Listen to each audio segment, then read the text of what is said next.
আমরা পূজা অর্চনা চ্যানেলের পক্ষ থেকে আপনাদের আগে জানিয়েছিলাম বা আপনাদের জ্ঞাতার্থে নিবেদন করেছিলাম সূর্যার্ঘ্যের ব্যাপারে, যে সূর্যার্ঘ্য দিতেই হবে এবং দিনে রাত্রে সর্বসময় সূর্যার্ঘ্য দেওয়ার প্রচলন আছে। এই সূর্যার্ঘ্য সম্পর্কে একটা কথা সংযোজন করে নেবেন, সেটা হচ্ছে প্রায়শই পুরুত ঠাকুররা যারা যজমানের সর্বনাশ করার মানসিকতা নিয়ে যজমান বাড়ি যান বা অজ্ঞানার্থে করে ফেলেন, ভালো মানসিকতা নিয়ে যান, উদ্দেশ্য ভালো, অভিপ্রায় গণ্ডগোলের, উপায়টা গণ্ডগোলের। সূর্যার্ঘ্যে এই যে এহি সূর্য সহস্রাংশ তেজরাশ জগৎপতি অনুকম্পয় মাং ভক্তম গৃহানার্ঘম দিবাকর বলে তারপর এস অর্ঘ্য বা ইদম অর্ঘ্যম শ্রী সূর্যায় নম, না, এইটা আগে হবে। এস অর্ঘ্য বা ইদম অর্ঘ্যম এহি সূর্য সহস্রাংশ তেজরাশ জগৎপতি অনুকম্পয় মাং ভক্তম গৃহানার্ঘম দিবাকর। এস অর্ঘ্যই বলুন যজুর্বেদের ক্ষেত্রে বা ইদম অর্ঘ্যং বলুন সামবেদের ক্ষেত্রে, সেটা একবারে প্রার্থনার সূচনাতে, নিবেদন মন্ত্রের সূচনাতেই বলতে হবে।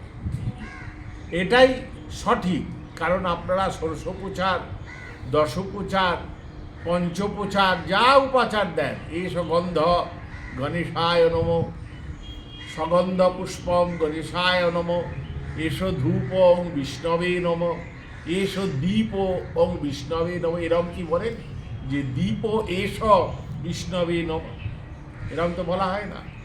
সেরকম আগে যেমন নিবেদন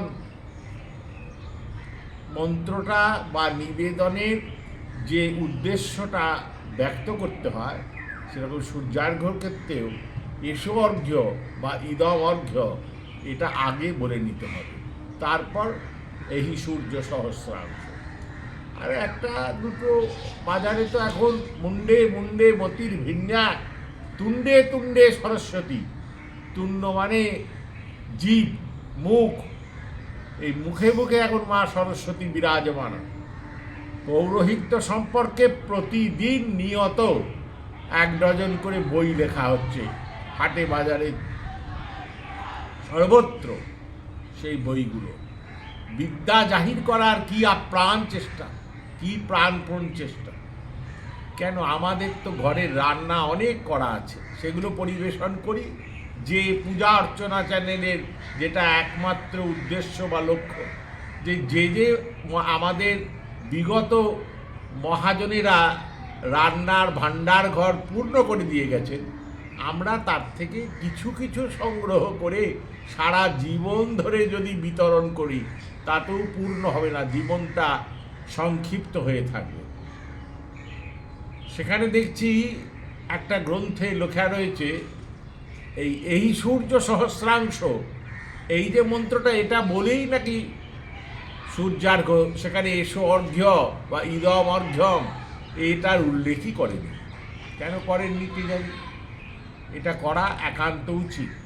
আর শিরসি নিধায় মানে মাতার কাছে ধরতে হবে, শিরসি নিধায়, মাতার কাছে ধরে মন্ত্র পাঠ করার পর সূর্যদেবের উদ্দেশ্যে তাকে সমর্পণ করতে হবে।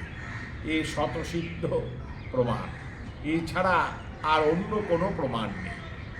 জয় গুরু, জয় শ্রী সীতারাম।